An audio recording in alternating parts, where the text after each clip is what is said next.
Good morning mga kapatid. Alam nyo, ako ay fan ng isang series sa HBO which is yung Game of Thrones. At kung hindi nyo pa napapanood yung Game of Thrones, meron isang character doon sa Game of Thrones na ang pangalan ay si Jaime Lannister. Si Jaime Lannister ay isang knight o isang kabalyero kung sa Tagalog. Siya ay isa siyang sundalo ng hari at sa pagiging magaling niyang sundalo, siya ay naging naatasan na maging alalay ng hari. At itong hari na nagre-reign doon sa Game of Thrones is a mad king o isang deranged o hindi nakakapag-isip ng tamang hari. Ang kanyang mga utos ay malupit at ginagawa niya yung mga bagay ayon lang sa tingin niya na gusto niya. Kahit ito ay labag sa karapatan ng tao o sa magandang paningin ng tao, ay ginagawa ng Mad King. Dahil sa dami ng may galit sa hari, ginawa ni Jaime Lannister ay pinatay na yung hari ng Westeros or pinakahari ng Seven Kingdoms sa Game of Thrones. So, makikita natin na si Jaime Lannister ay minahal ng mga mamamayan doon sa sa Westeros o doon sa Seven Kingdoms ng Game of Thrones. At even yung mga nanonood, minahal si Jaime Lannister sa pagiging bayani at pagiging magaling ng knight. Pero alam nyo ba mga kapatid na mas may higit pa kay Jaime Lannister at ang higit kay Jaime Lannister, ay tayong mga tao. Lahat ng tao ay higit pa kay Jaime Lannister. Dahil ang lahat ng tao ay kung si Jaime Lannister ay tinawag na Kingslayer, ang lahat ng tao ay tinawag na Godslayer. Hindi lamang ang mga nagpako kay Kristo ang pumatay sa Diyos, ang kumuha ng buhay ni Kristo. Ngunit, lahat ng makasalanan, lahat ng nakakumit ng kasalanan, ay siyang merong sala sa kamatayan ni Kristo. At yan yung makikita natin dito sa chapter 18 at chapter 19 ng ating ng Gospel of John. At napakagandang pag-aralan ang katotohanan na ito upang makita natin na yung ating kasalanan ang siyang nagpako kay Kristo sa krus ng Kalbaryo at mayaman ang grasya ng Diyos na ipagkaloob yung kaligtasan para sa kanyang mga hinirang at kahit sa mata ng tao, ito ay kagagawan ng tao upang mamatay si Kristo, ipinapakita dito na God is sovereign in all His creation. Siya ang may control sa bawat na nangyayari. Huwag nating mabilis na isipin na kung ang Diyos naman pala ang sovereign at may control, ibig sabihin, tinulak niya tayo sa ating, tinulak niya tayong maging makasalanan para mapako si Kristo sa krus ng Kalbaryo. Ang sagot natin dyan ay hindi. Yung decree ng Diyos for us to sin ay yung pagpayag niya o hindi niya pagbibigay ng grasya sa atin upang pigilan tayo na mag-commit ng sin. Hinayaan niya tayo into our own sinfulness and our own sinful desires. At para mas maintindihan natin, basahin natin yung ating passage this morning sa John chapter 18 verse 1 to verse 11. At ang sabi dito, when Jesus had spoken this word, He went out with His disciple across the brook Kidron, and where there was a garden which He and His disciples entered. Now Judas, who betrayed Him, also knew the place, for Jesus often met there with His disciples. So Judas, having procured a band of soldiers and some officers from the chief priests and the Pharisees, went there with lanterns and torches and weapons. Then Jesus, knowing all that would happen to him, came forward and said to them, "Whom do you seek?" They answered him, "Jesus of Nazareth." Jesus said to them, "I am he." Judas, who betrayed him, was standing with them. When Jesus said to them, "I am he," they drew back and fell to the ground. So he asked them again, "Whom do you seek?" And they said, "Jesus of Nazareth." Jesus answered, "I told you that I am he. So if you seek me, let this man go." This was to fulfill the word that he had spoken, "Of those whom you gave me, I have lost none one." Then Simon Peter, having a sword, drew it and struck the high priest's servant and cut off his right ear. The servant's name was Malchus. So Jesus said to Peter, "Put your sword into its sheath. Shall I not drink the cup that the Father has given me?" Let us pray. Panginoon naming Ama, ika'y mabuti, ika'y dakila. Maraming salamat sa araw na ito na ibinigay mo sa amin upang alalahanin namin ang iyong kamatayan sa krus ng Kalbaryo. At gayon din, Panginoon, makita yung dakilang grasya mo na kami ay inilagay mo sa bagong kingdom at gayon din binigyan mo ng bagong identity na kami ay kabilang sa iyong pag-ibig at kabilang sa iyong kaharian. Dalangin namin na ang katotohanan kami ay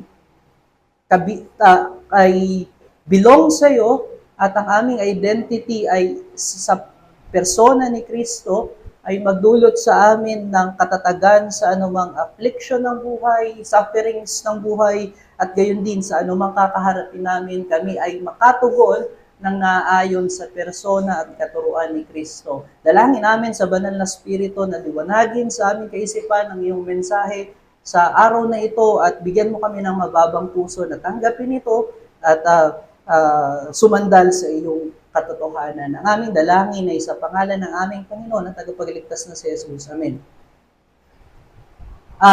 Itong chapter 18 at chapter 19 ay bagong may ibang tema doon sa kanyang discourse with his disciple. Ito yung passion ng ating Panginoon sa pagbibigay ng kanyang buhay sa kanyang mga hinirang ng Ama sa kanyang para sa kaligtasan at buhay. Kung makikita natin, yung Gospel of John ay iba doon sa in-account na arrest and death ni Christ sa Synoptic Gospel. Iba siya doon sa Matthew, Mark, and Luke. At makikita natin na kaya ginawa ni John ang bagay na ito dahil yung audience niya ay meron ding ibang kinakaharap na problema. At hindi inimbento ni John ito, ngunit in-account niya yung mga hindi na-i-account ng ibang gospel. Katunayan na hindi siya nag-imbento at hindi niya kinakalaban yung ibang tagasulat naging tagapanulat ng ebanghelyo ay yung kanyang mga kaparehas na in-account doon sa synoptics. Makikita natin yan sa ating pagbabasa. Katulad na lamang nung verse 11, di ba na i-account ni Luke, ni Mark at ni Matthew na yung cup of wrath ay willing si Christ na inumin kahit na yung kanyang flesh ay in agony at nasa pagkatakot. So, ibig sabihin, aware si John yung sa sinulat ng other gospel writers, pero yung in-account niya o yung inilagay niya ditong iba ay yung mga hindi na-i-account pa nung iba niyang mga kasama. At yung kanyang pag-account ay para doon sa unang readers nitong gospel. Sino yung unang readers nitong gospel? Yung mga Christian Jews na nasipa doon sa mga synagogue, sa kanilang panambahan, dahil sa kanilang pananampalataya kay Kristo. At yung mga difference nung John sa synoptics ay itong mga bagay na ito. Romans play many roles in the Gospel of John.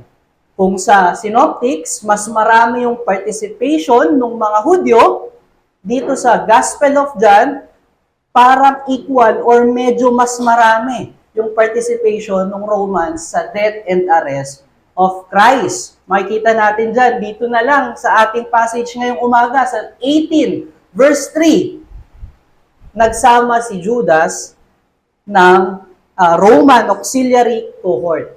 So, yung Roman Auxiliary Cohort ay hindi na i-account sa ibang gospel. Ganon din yung number o yung dami nung dialogue ni Kristo with Pilate o kay Pilato. Yung dami ng kanyang pakikipag-usap.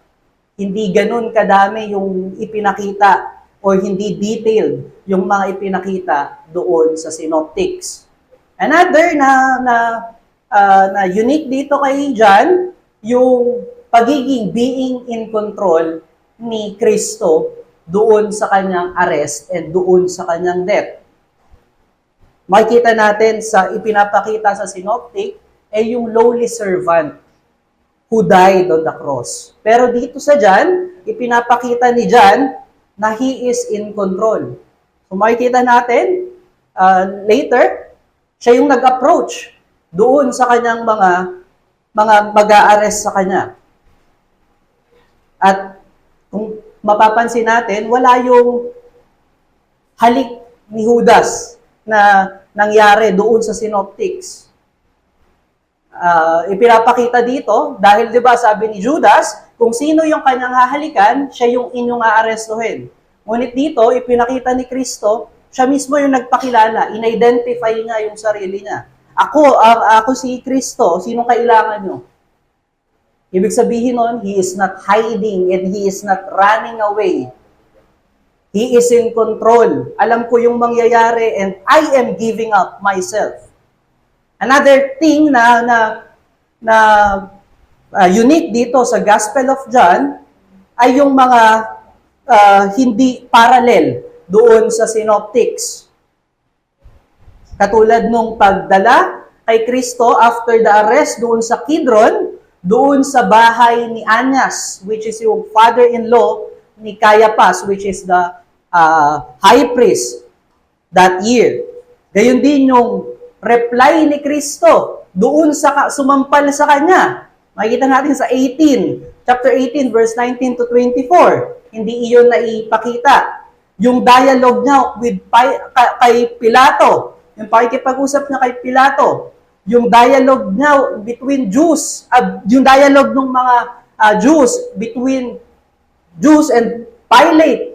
Gayon din yung statement na si Kristo mismo ang nagbitbit ng kanyang sariling krus.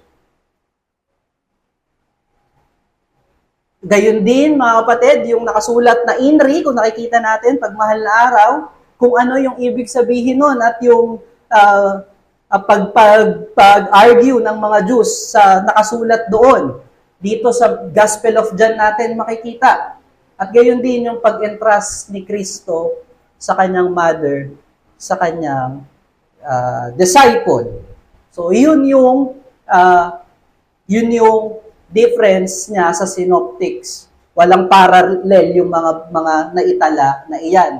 Kung makikita natin sa una nating mga sinabi sa Romans play many roles at gayon din dun sa pangatlo na passage and events that do not parallel to the synoptics ay halos magkaparehas lamang siya. Ang pinaka-unique ay yung number 2 nating sinabi, Jesus is in control dito sa situation niya sa kanyang pagkaka-aresto. So tignan natin kung ano yung pagiging in control ni Kristo dito sa passion niya going to the cross. So makikita natin na Jesus is in control. Siya yung pumili ng lugar kung saan siya aarestuhin. Itong Kidron, mga kapatid, ito ay malapit doon sa Gethsemane.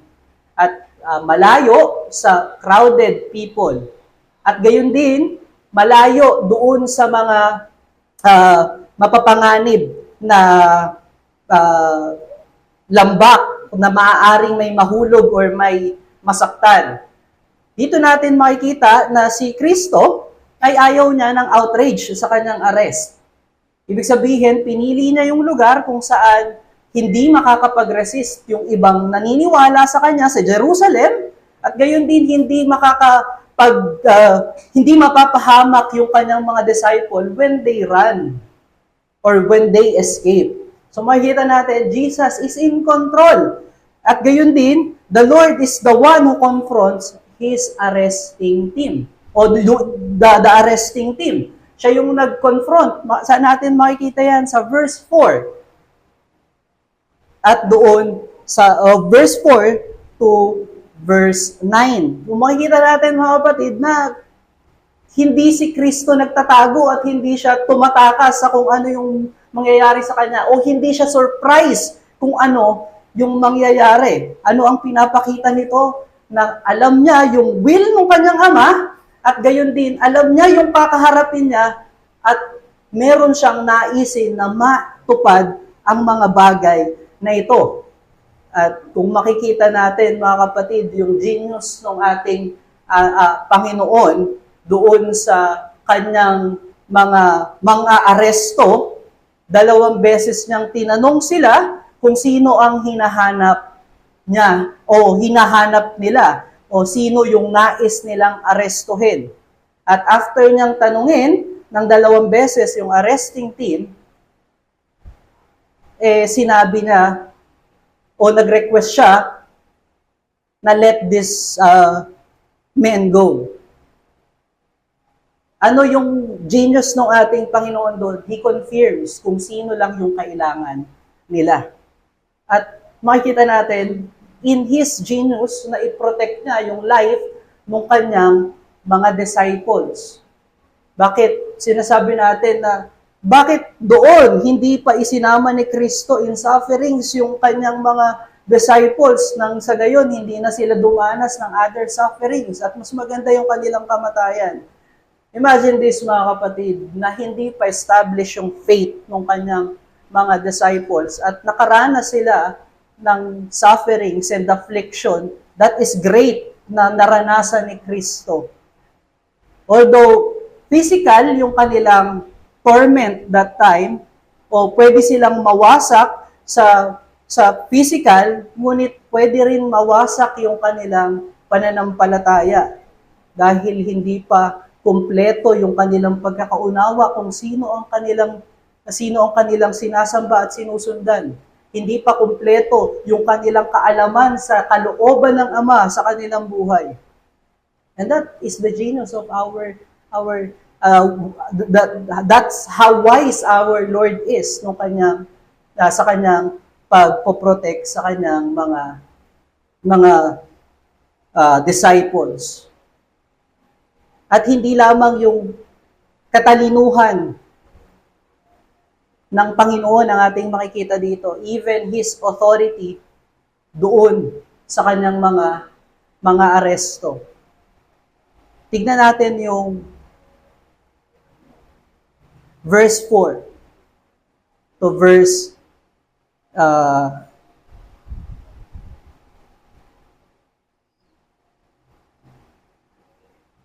to verse 8. Verse 4, then Jesus, knowing all that would happen to him, came forward and said to them, "Whom do you seek?" They answered, "Jesus of Nazareth." Jesus said to them, "I am he." Judas, who betrayed him, was standing with them.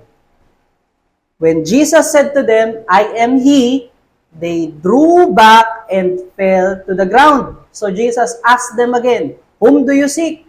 And they said, "Jesus of Nazareth." Jesus answered, "I told you, I am he. So if you seek me, let this man go." Paano nakita yung authority ni Kristo? Siguro kung tayo ay darating sa isang pagkakataon na yung mga SWAT ay darating at mga pulis ng armado ay darating, ano yung ating attitude sa pagkakataon na yon? Marahil tayo ay nangangatog, nagtatago sa ilalim ng ating kama.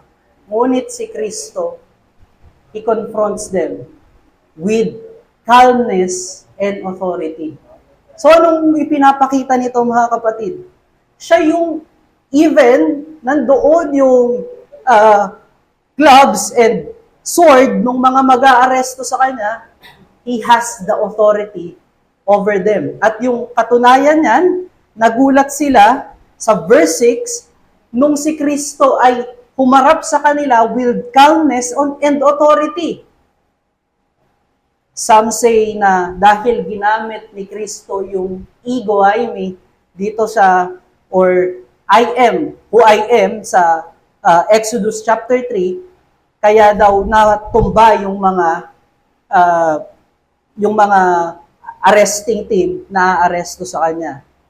Pero we say na because of God's authority na ipinakita sa kanila at yung meekness ni Kristo, even in these trying times, even in sufferings and affliction, nagulat even yung may mga hawak na sandata. Dahil naramdaman nila at na-experience nila yung authority ni Christ over them. And why John revealed this to us?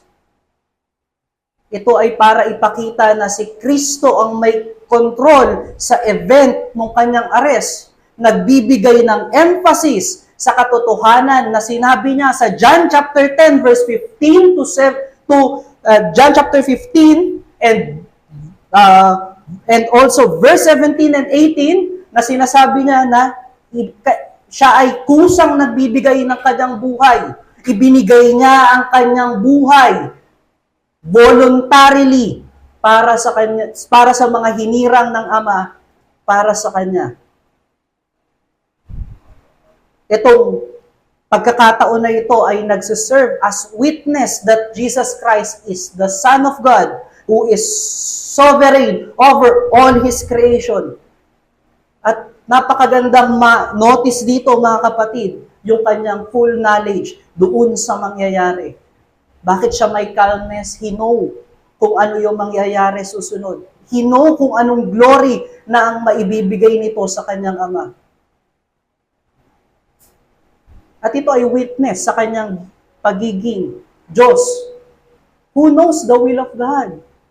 Even the great prophets, even the great kings do not perceive the true will of God. What lies ahead?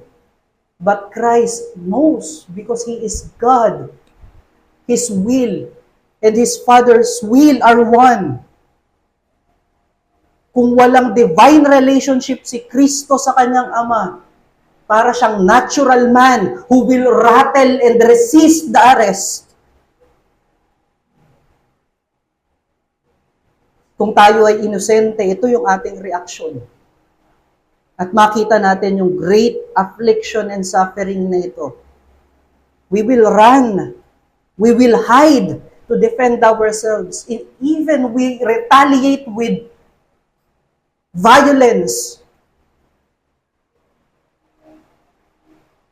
Ngunit si Kristo, nakikilala niya ang kanyang identity at alam niya kung saan siya nabibilang. Sino ang identity ni Kristo? Ay siya ang Diyos at tagapagligtas. Bilong siya sa pag-ibig ng kanyang Ama.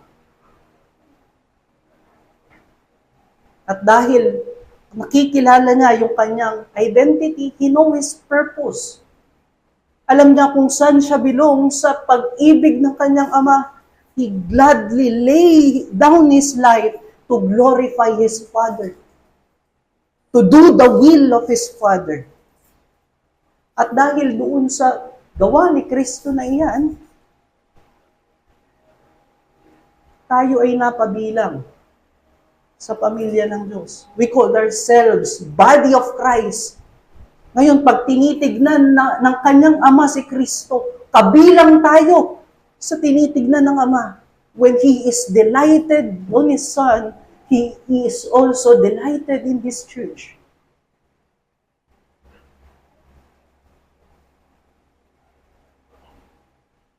What is our true identity, brethren?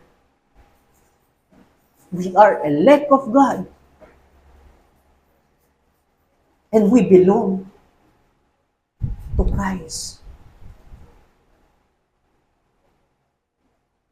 Ngunit sa pagkakabilong at knowing that we are the elect of God, makikita natin sa John chapter 15, verse 18 to 25, yung kinakaharap na future ng isang mananampalataya o bilong kay Kristo. Yan ay ang tribulation, yan ay suffering, yan ay affliction.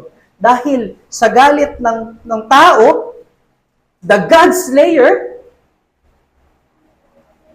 sa Diyos. Yan yung ating future. Kung tayo ay belong sa world, mamahalin tayo ng mundo.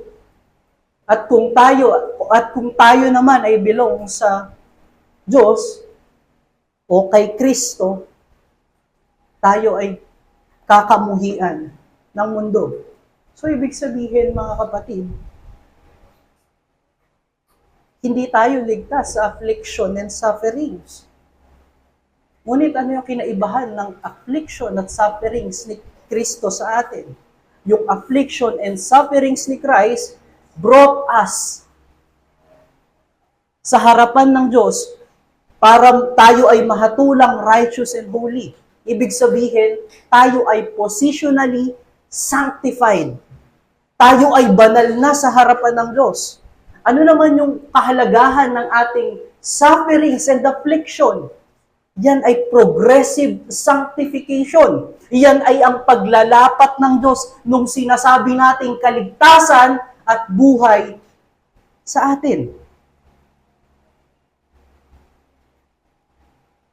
At paano natin mapagtatagumpayan ng affliction at suffering na iyan, mga kapatid?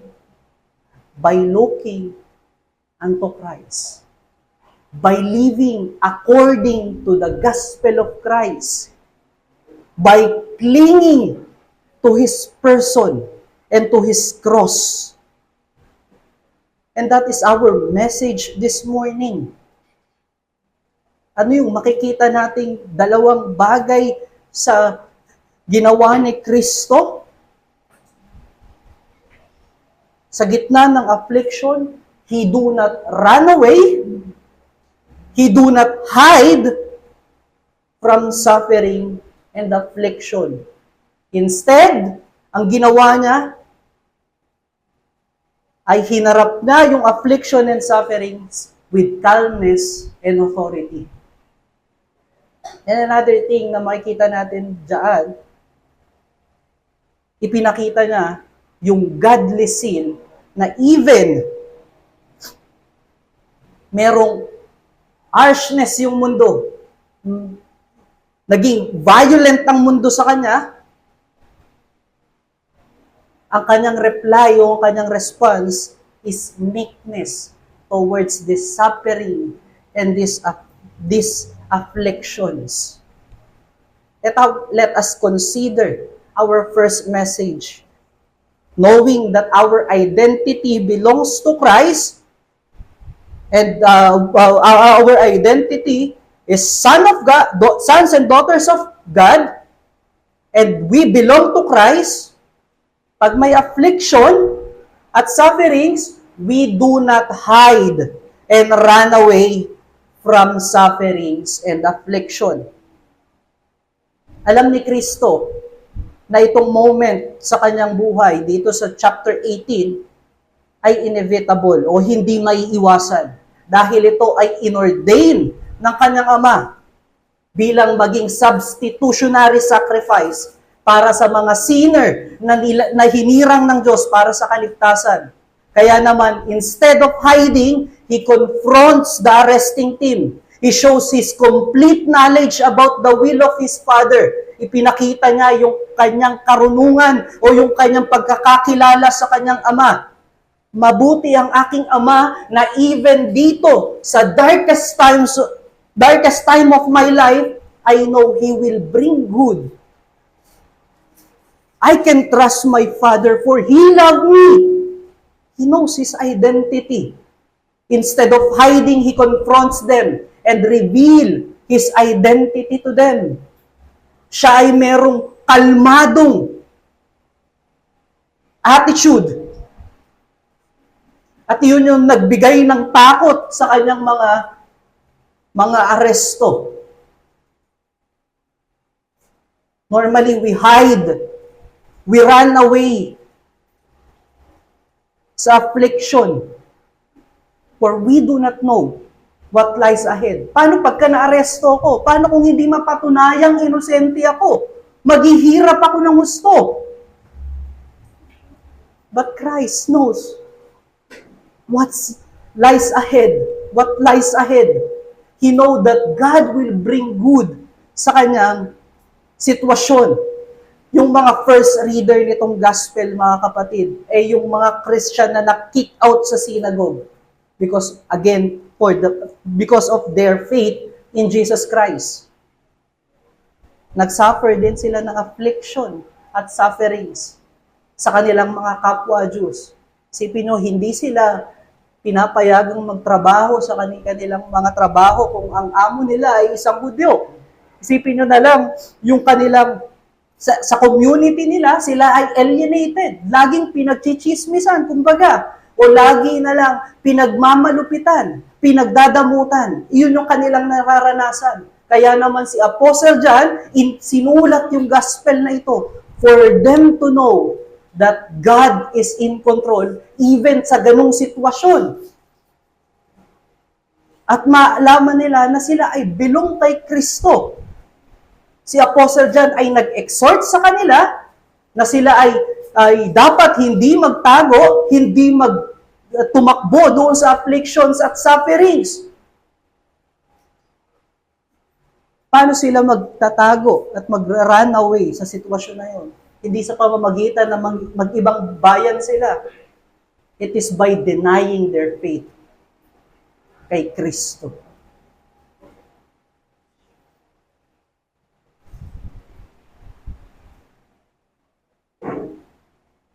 Pag tayo ay tumitingin kay Kristo, na hindi ni-resist yung inordain na suffering and affliction ng kanyang ama, magkakaroon tayo ng courage to face afflictions and sufferings or these dark providences.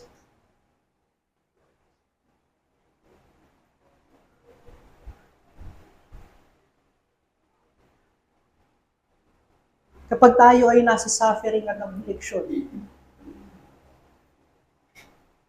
katulad ng sinabi ni Pastor Iyer kanina sa Psalms chapter 24, tayo ay able to see the goodness of God by providing for us strength to overcome suffering and affliction. Nakikita natin yung ating pangangailangan sa Diyos at pag tayo ay tinugunan ng Diyos, nakikita natin yung goodness niya. Nakikita natin yung nearness ng Diyos in times of sufferings and affliction. At sa suffering and affliction, mga kapatid, nakikita rin natin yung indwelling sin na meron pa tayo. At ito'y nagli-lead sa mortification ng sin at conformity kay Christ. Ang problema ng tao ay ayaw natin yung mga bagay na nagbibigay hirap sa ating mga katawan. Bakit tayo nagrereklamo sa trabaho? Because it torments our body. Kaya naman pagka dumating yung mga dark providences, nakakalimutan kagad natin kung sino tayo, kung saan tayo belong. Sa passage natin ngayon, inire-remind tayo ng ating tunay na identity at kung saan tayo belong. We belong to Christ. We are the elect of God. Tignan natin yung verse 8, kung saan sinabi ni Kristo, o in-identify ni Kristo, yung kanyang persona doon sa arresting team, nakukuha sa kanya. Ano yung kanyang tanong? Sino yung kailangan ninyo? At nung sinagot nila, ipinakilala niya yung kanyang sarili. at yung kung saan siya belong. Ibig sabihin nito mga kapatid, na all who belongs to Him and those who belongs to Him, He protects by His authority and His person.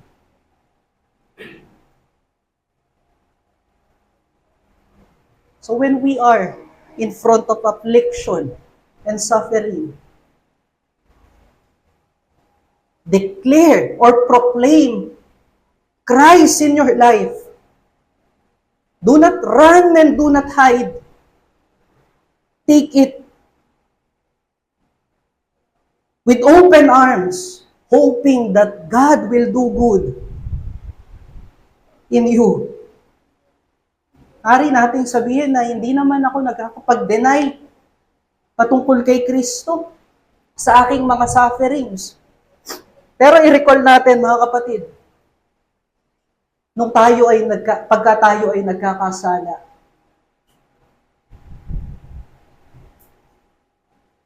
i-recall natin yung mga pagkakataon na tayo ay nananampalataya kay Kristo at dumating yung pagkakataon na nahiya tayong iproklama si Kristo sa ating buhay.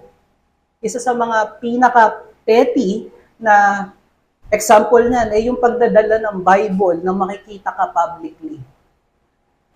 We deny Christ pag tayo ay nagkakasala.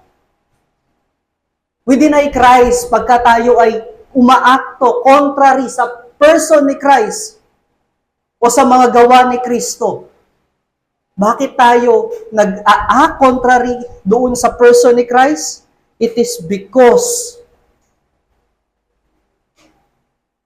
we forget our identity and our belongingness dahil doon sa uncomfortableness na nararanasan ng flesh.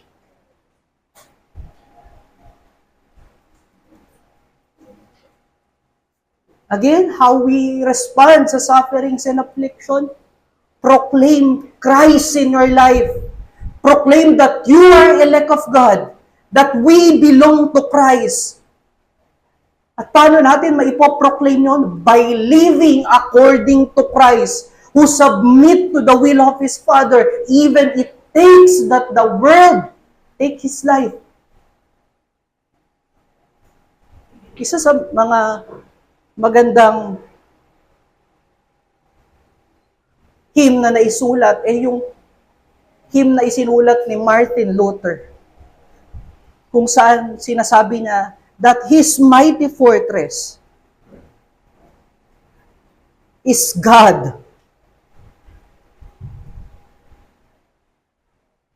Pwedeng masira ang katawan, pwedeng masaktan ng kanyang katawan, but they cannot take His soul, for it belongs to Christ, for He is elect of God. Do we have this truth in our mind in every situation of our lives? Or do we listen sa sigaw ng ating flesh pag nahihirapan na tayo? Pag hindi na comfortable yung flesh natin, pag nag-yearn na yung indwelling sin natin, tumatakbo ba tayo sa ating mighty fortress who is Christ? Sagot natin ay nawa, ay oo.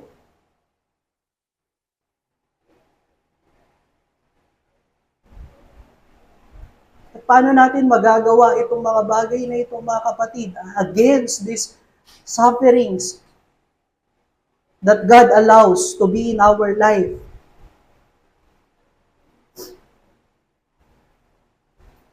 Marapat lang na manotice natin na after ni Kristo na manalangin, mag-commune with His Father, makikita natin yung akto ni Kristo. He is calm, holding to authority of God. Anong ibig sabihin nito, mga kapatid? Sa communion with God. We are strengthened. We are reminded of the person of Christ, our identity and our belongingness. I am not belong to the sinful world. I do not reply to the sufferings like the world.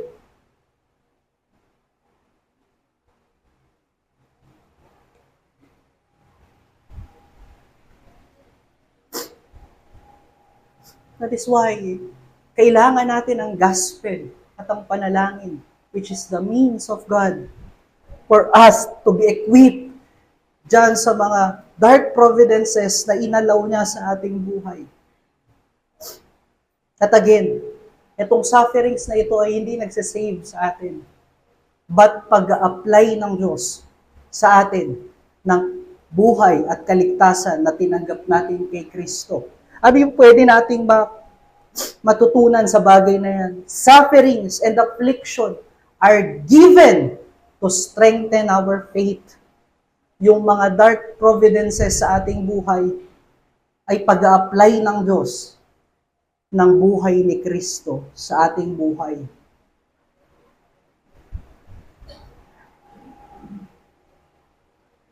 At nakakatuwa sa verse 9, mga kapatid, merong cliche na kasabihan ang tao or na-distort ng mundo na kasabihan, hindi tayo bibigyan ng Diyos ng suffering at affliction nang hindi natin kakayanin.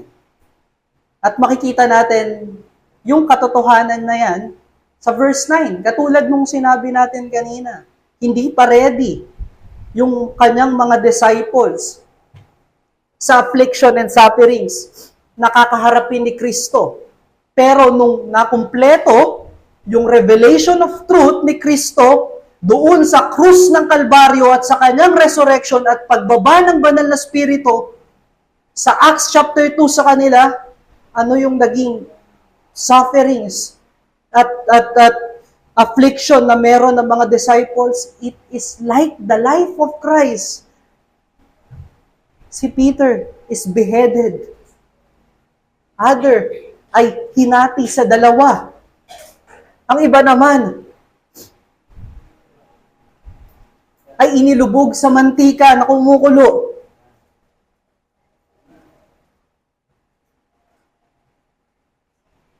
Bakit sila naging ready for that affliction and suffering?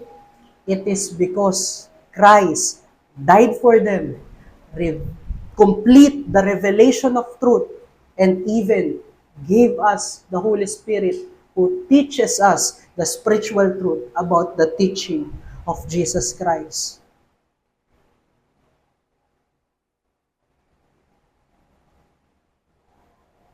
At ito yung nagbibigay sa atin ng kalakasan. Kung tayo ay naniniwala na ang identity natin ay tayo ay elect at we belong to Christ, maniniwala din tayo at pananampalatayanan natin na God is sovereign, na walang lumalampas sa kanyang mata na mga nangyayari sa mundo. At even yung ating suffering at affliction, alam niya. At siya yung nag-ordain ng mga bagay na ito. Paano natin tignan ang Romans chapter 8 verse 28? Good lang ba sa ating mata pagka comfortable ang life? Good lang ba sa ating mata pag walang troubles tayong nararanasan?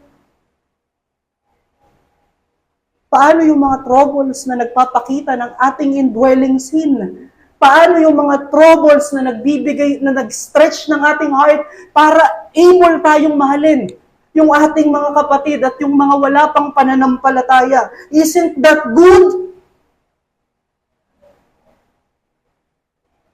Look at Psalms chapter 119 verse 71.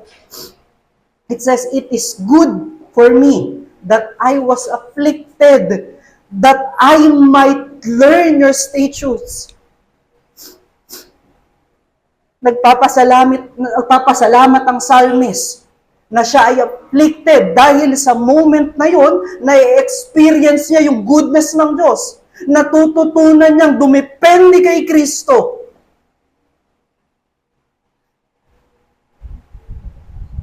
At natututunan niya yung katotohanan na ibinigay ni Kristo sa kanyang buhay.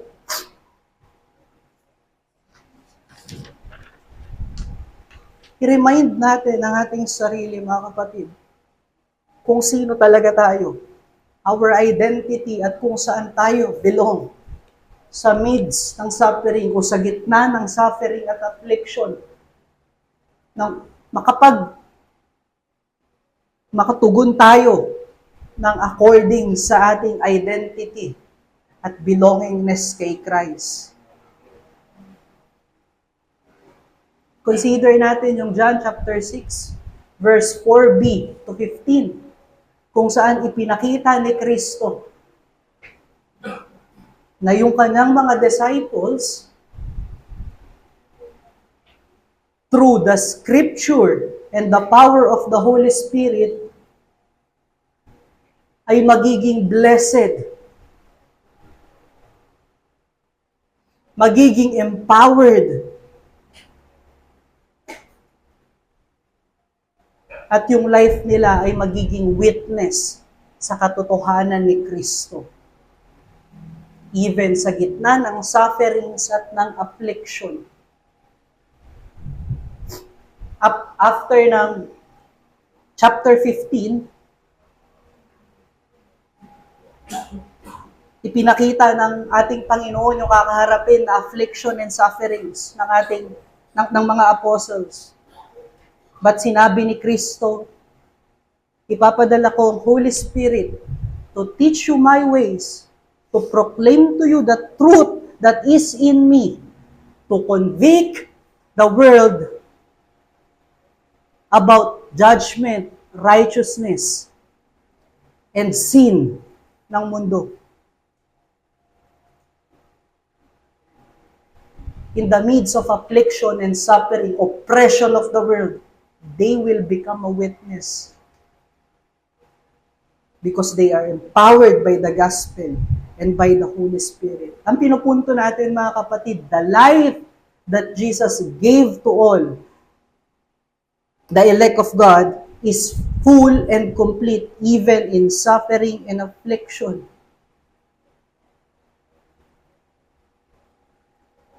Magkakaroon ng joy even in sufferings and affliction. Dahil in sin, in hiding, in running away sa affliction and suffering that was ordained by God, ang dinadala ay walang gladness dito. Ang dinadala nito ay despair, torment, agony. Dito sa chapter 18, pinaulit-ulit yung pangalan ni Peter na nag-deny kay Kristo. At sa synoptics, kung makikita natin kung ano yung naging reaksyon ni Peter after niyang i-deny si Christ, naging restless siya, walang kapahingahan, drowned in despair, dahil nagtago siya, tumakbo siya doon sa affliction and suffering that is in front of him. Hindi niya nakuha yung rejoicing heart not until nakuha niya yung forgiveness ni Kristo sa kanya. Gusto ba natin na yung buhay natin ay forever in despair and in agony? Remember those times we sinned and we thought about on ourselves na hindi naman ito kasalanan, maliit lamang na kasalanan na ito. And then after we satisfy our indwelling sin, we remember that this is not what God wants in my life. Do we remember nung nag-apply tayo at hindi pwede ang Kristiyano at tinanggi natin na tayo ay Kristiyano? Hindi pa tayo inilagay sa despair ng bagay na ito. Habang nasa company ka na iyon, ipinapaalala ang iyong denial to Christ.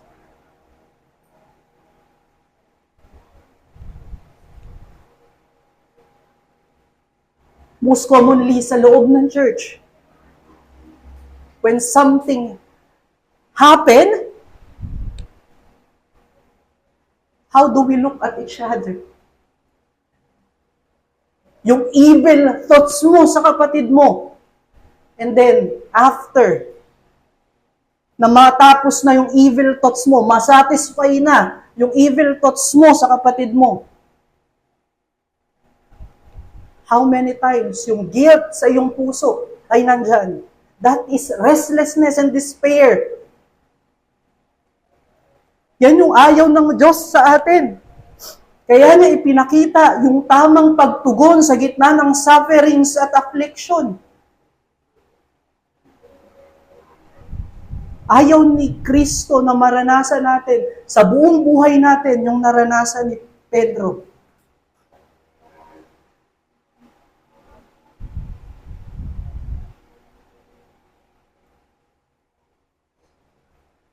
Remind of ourselves of our true identity and belongingness.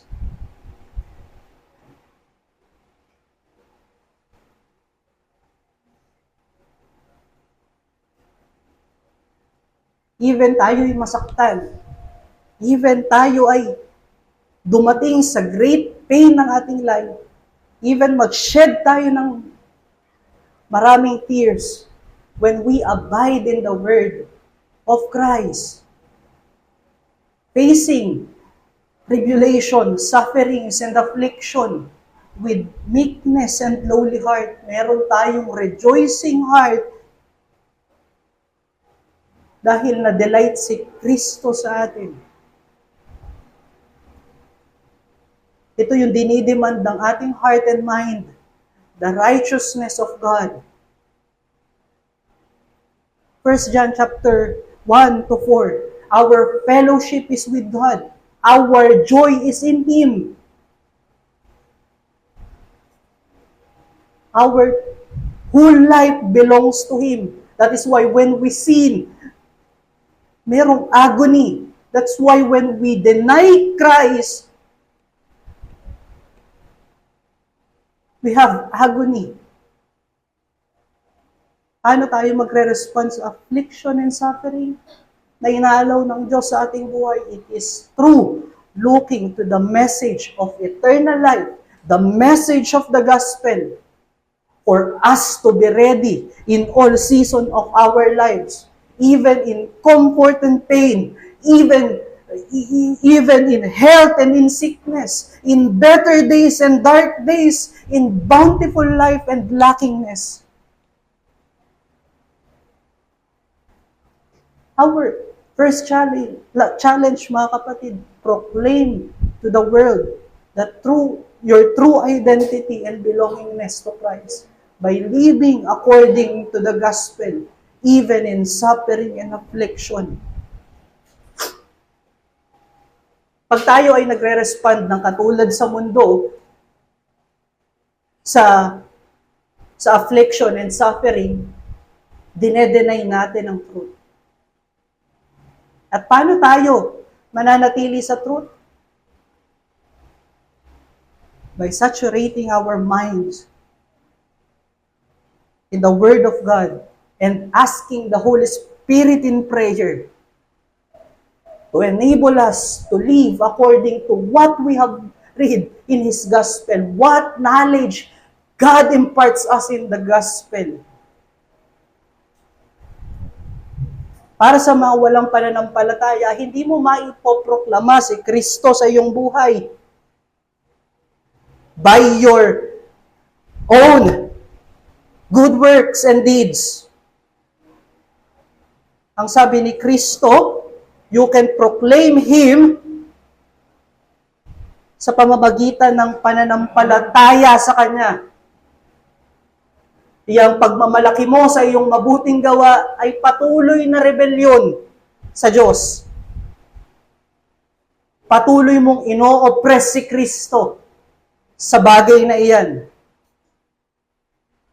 Bitawan mo ang bagay na yan, manampalataya ka kay Kristo at magsisi sa iyong kasalanan at ikay makakatagpo katulad ng binasa ni Brother Simon kanina sa opening natin.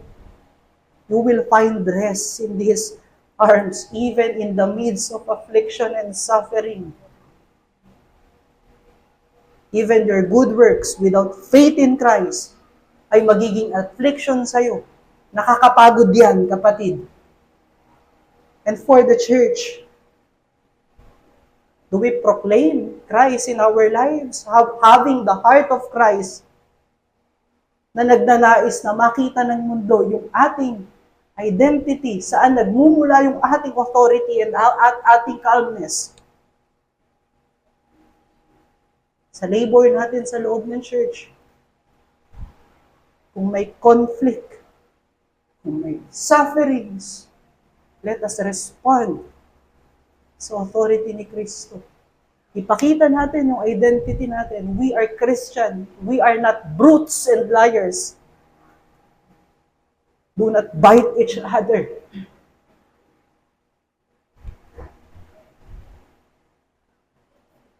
Our second message, do not respond to suffering and affliction in unlawful manner.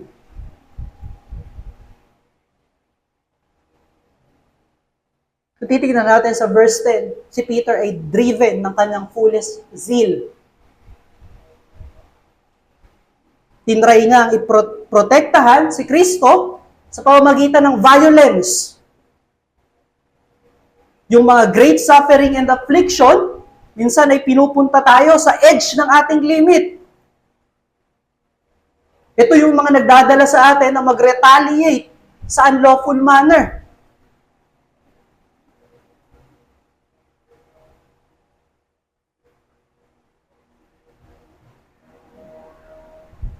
At sometimes, iniisip natin na yung ating harsh words, yung ating violent reaction ay acceptable to God. Dahil ang reason naman ay pinoprotektahan natin ang truth ng Diyos. Pinoprotektahan natin ang pangalan ni Kristo. Pinoprotektahan natin ang testimony ng church. Yung ganitong zeal ay nagtatago sa maskara ng godly zeal. Pero ang totoo mga kapatid, ang kasigasigan ng bagay na ito ay naghihingi lamang ng papuri galing sa kanyang kapwa-tao. Glory that is coming from the world. Sa synoptics at dito sa gospel ni John, ilang beses natin nakita si Pedro na ganito. Nag-overstep siya. Go beyond what God permits. At ilang beses din siyang kinorek ni Kristo. Even Christ said to him, "Get behind me, Satan." Pero makikita natin yung pagiging masigasig ni Pedro. Ngunit tinawag siya ni Kristong Satan. Because that is not the Spirit of God. That is spirit of Satan. That is in him that time. Yung spirit ni Satan, yun yung nagbibigay sa atin ng drive. To cling doon sa ating sinful desire. To be superior sa iba. Tignan natin yung notion ng violence, mga kapatid. It is to give threat. To display force. To gain upper hand towards others. At tignan natin yung notion ng paggawa ng mga bagay beyond doon sa salita ng Diyos. It is imposing that we are more knowledgeable than God. Wiser than God. Displaying proudly our might in front of God. Is that acceptable sin? That is foolish sin.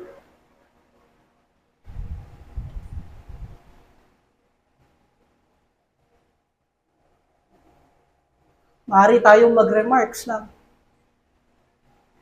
Every attack naman sa atin, katulad nung sinabi ni Kristo kay Paul, direct attack din naman kay Kristo. Kaya bakit hindi ako magre-retaliate?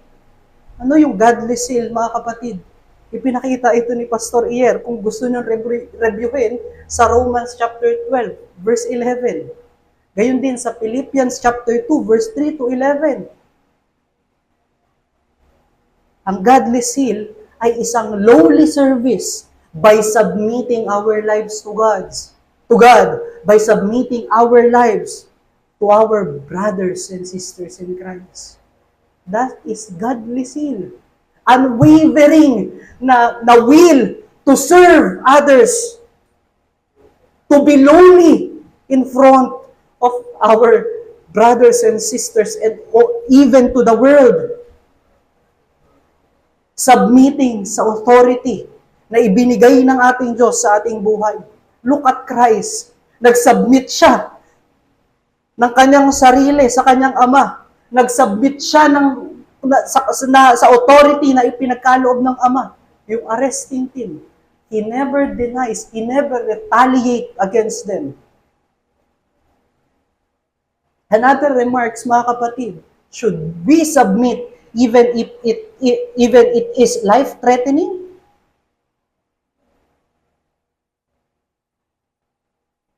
We say na we submit according sa will ng Diyos sa ating buhay. Kung mapiplease natin ang Panginoon, kung iyon yung hinihingi ng Panginoon, ngunit kung ito ay nagtutulak sa atin o nagpo-force sa atin to violate the Scripture and the Word of God, pwede natin hindi sundin. At wag natin sabihin yung kay Kristo is life-threatening. What is the end nung gagawin ni Kristo, yung arrest ni Kristo? It is to glorify His Father. And that is His godly seal that we see in Him. Another remarks about paano yung attitude ni Kristo dun sa temple sa John chapter 2 verse 13 to 17. Pwede rin ba tayong mag-outburst ng ating anger when we are reviled?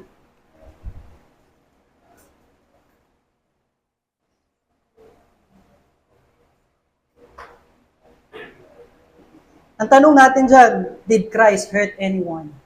May sinaktan ba siya? Itinaboy niya yung mga hayop. Tinaob niya yung mga tables para hindi na makapagbenta doon sa templo ng kanyang Ama. At yung galit ni Kristo doon is holy.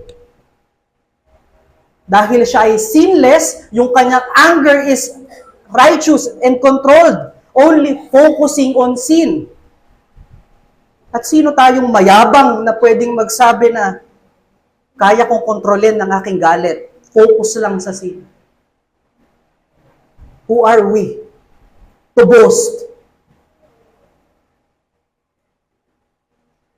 Kaya instead of retaliating or responding in unlawful manner, respond by meekness that we see in Christ. Matthew chapter 5, verse 5. Sabi ni Matthew Henry dyan kung ano yung meek, who can bear provocation with being inflamed by it, are either silent or return of a soft answer, and who can show their displeasure when there is occasion for it, without being transported into indecencies, who can be cool when others are hot, and in their patience keep possession of their own soul, when they can scarcely keep possession of anything else.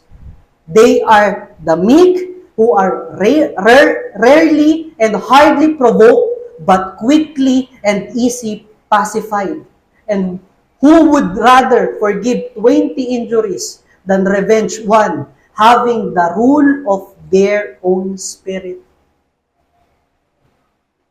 Not easy to be angered, not agitated by the situation that is not in line na hinihingid ng kanyang flesh at ng kanyang desire. Meekness is being innocent as a lamb but wise and bold when needed to proclaim the gospel. At sa natin nakita yan kay Kristo sa Isaiah 53 verse 7, kung saan ipinakita ni Kristo yung kanyang meekness nang sinabit niya yung kanyang buhay. Siya ay innocent, walang kasalanan. Ngunit gladly submit his life to glorify his Father and to give us salvation and life. Yun ay oppression sa kanya ng mundo at inalaw ng Diyos sa kanya. Ano ang response niya? With gentleness and meekness. Ang pwede nating matutunan dyan, mga kapatid, confront suffering and affliction with meekness that is in Christ. Alam niyo itong verse 11 ay yung account ni John doon sa Luke chapter 22 verse 42, kung saan sinasabi ni Kristo na nagrereklamo yung kanyang flesh na kung maaari lamang na hindi ko inumin yung cup of wrath na ibinilalagay mo sa aking harapan. But not my will, but your will be done. Hindi ibig sabihin ni Kristo na meron siyang ibang will. Yung sinasabi niyang my will, yung flesh niya na siyang natatakot. Even we are afraid. Ito sana yung ating puso. Na makita ng Diyos sa atin na puso. Even tayo ay natatakot at nahihirapan. We are ready to submit our lives to God in the midst of affliction and suffering. Alam niyo mga kapatid, isang use ng suffering at affliction, the Lord reveals the desires of our heart.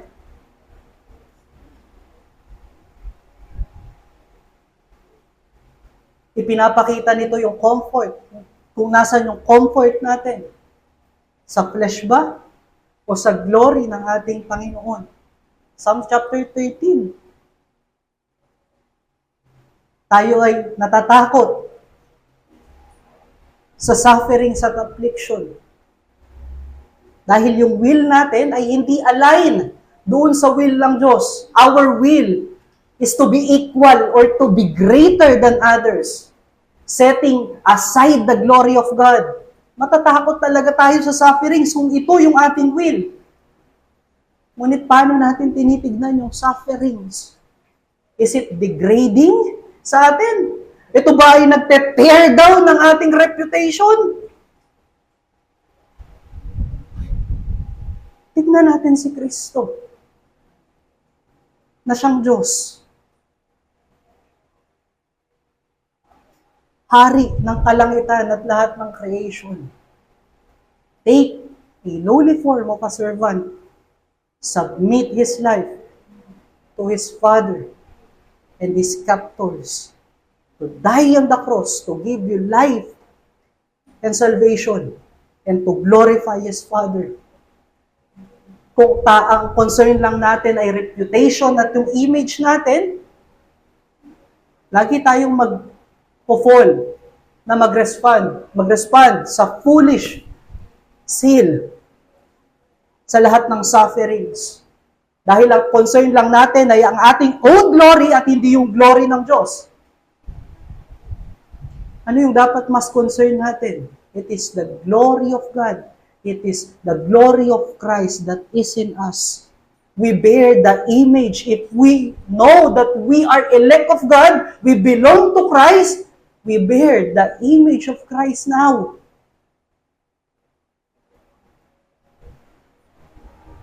Yun dapat yung ating greatest concern.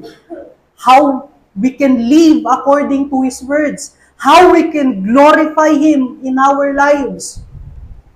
It is the image of Christ that is at stake when we act foolishly. If we sin,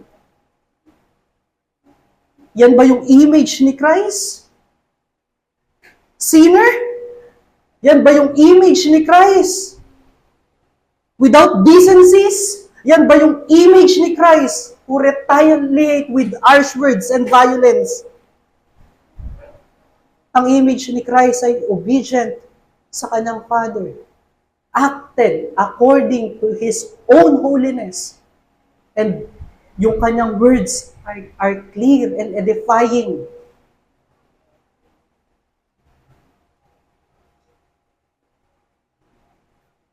Tignan natin kung paano hindi na-please ang Diyos sa isang grumbling attitude o sa false seal or foolish seal. Tignan nyo yung Numbers chapter 20, verse 1 to 13. Kung saan si Moses ay nakita yung galit ng tao.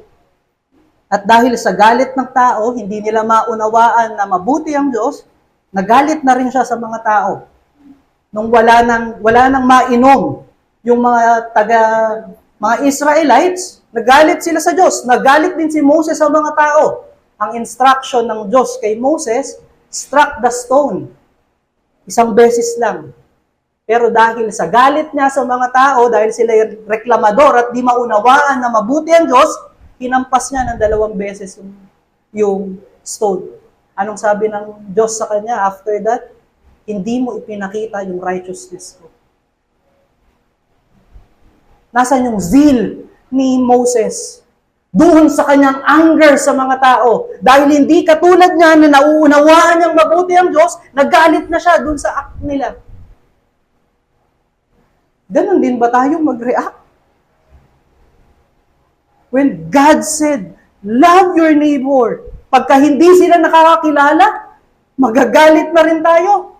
Love your brethren. Pag hindi tayo parehas ng pinapalatayanan, kahit secondary doctrine na lang, magagalit na ba tayo sa kanila? Magiging harsh na ba tayo sa kanila?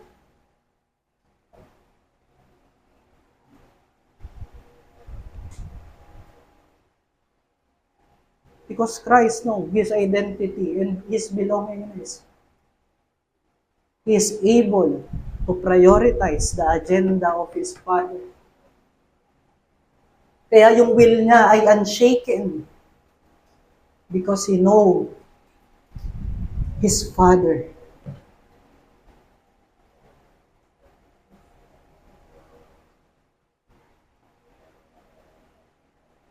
Ang pinupunto natin dito, mga kapatid, the Word and the prayer enable us to respond in the righteousness of Christ in the midst of suffering and affliction. Kilalanin natin si Kristo in prayer and in His words. Again, let us go back doon sa parallel nitong let your will be done sa chapter 22 ng Luke verse 42. After He communed with His Father, in prayer and in word.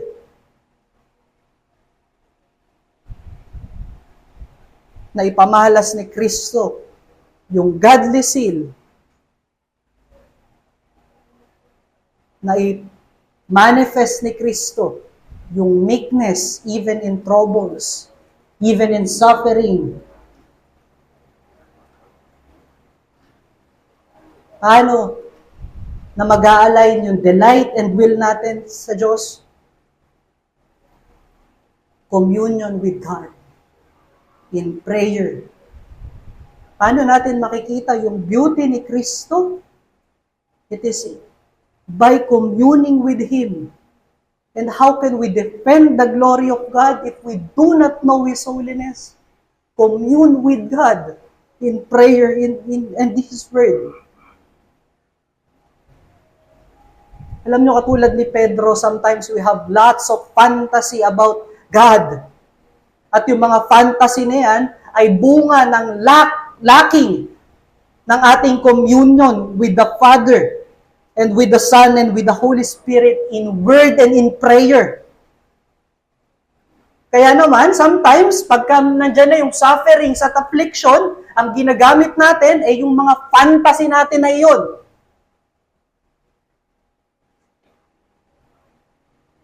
Yung mga fantasy na yan, ay hindi nire-represent si Kristo. Alam nyo kung sinong nire-representa niyan? Yung creator ng fantasy. It is us. And that is foolish zeal.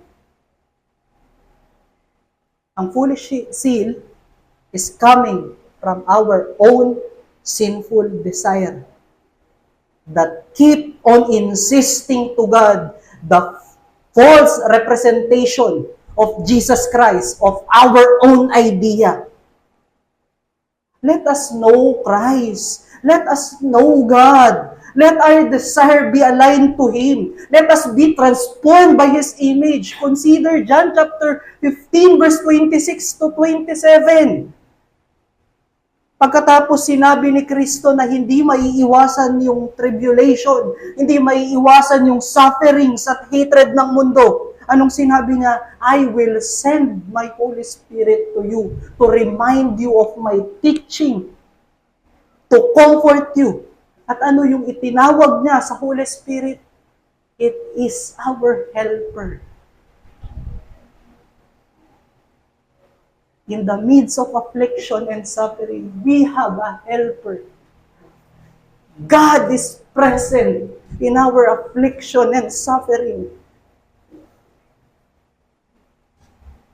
When we respond contrary to the person of Christ, we reject His help. We reject His grace. At ano yung tinawag niya? Ano yung katawagan niya? Doon sa kanyang mga disciple, after stating this in John chapter 15, verse 26 to 27, they will be witness of the truth of Christ. Ano ang witness? It defends the accused. It represents the accused.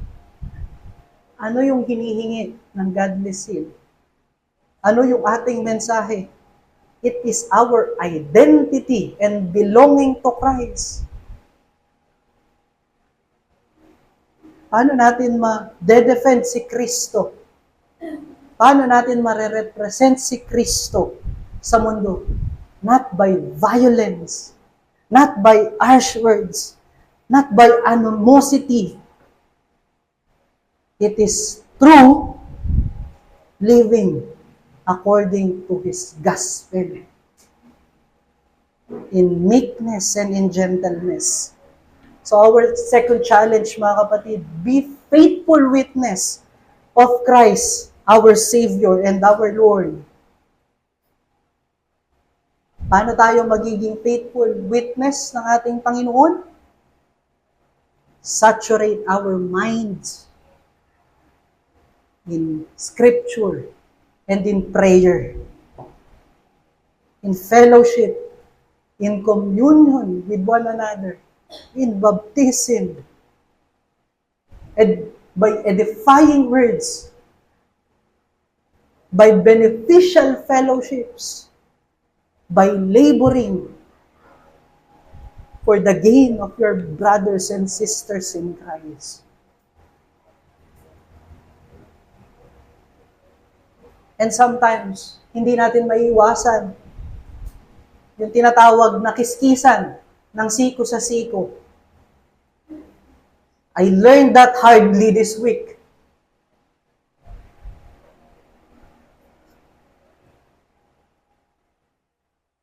But we must represent Christ.